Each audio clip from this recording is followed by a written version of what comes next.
Isa malakate garu hundumti keenya adda baafachuu dandeenya. Tokkoffaa Qorontos 9:24 irraa warri wal dorgoman danuu yoo ta'an iyyuu dura darbee kan gonfoo fudhatu tokkicha akka ta'e hin beektaniire. Namni dorgommeetti jiru waan eeggachuun isarra jiru qaba jedheetu dubbata dubbiin sagalee Waaqayyoo. Chumarra dhaabbannee sagalee Waaqayyoo keessa akka jennee faarfanna. Namni dorgommeetti jiru akka seera isaatti garuu yoo kanan taane gonfoon kan saamiti. Danuutu fiiga tokkotu injifata. Kan seera isaa eegetu gonfoo fudhata jenna. Warra gonficha argatan Waaqayyoon waa taasisu. Waaqeffanna Waaqayyoon.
Namni dori kumme daf kopau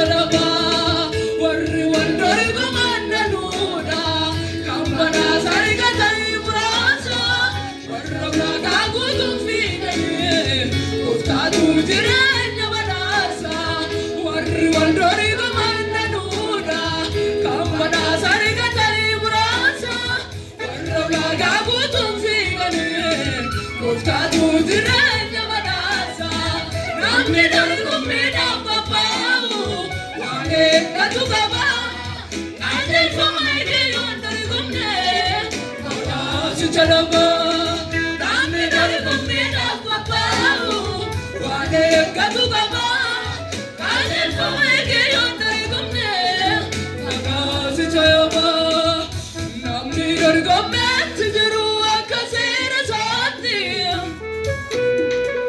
garuu yoo kanan taane gofuun kan isaa miti namni dorgommeetti jiru akka seera isaatti garuu yoo kanan taane gofuun kan isaa miti kaanuutu fiigaa tokko giddifata kan seera isaa eegitu gonfoo fudhata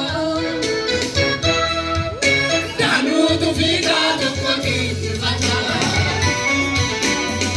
kan seera isaa eegitu gonfoo fudhata kan seera isaa eegitu gonfoo fudhata kan seera isaa eegitu gonfoo fudhata kan seera isaa eegitu gonfoo fudhata kan seera isaa eegitu gonfoo fudhata.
Wale katu kaba, I did my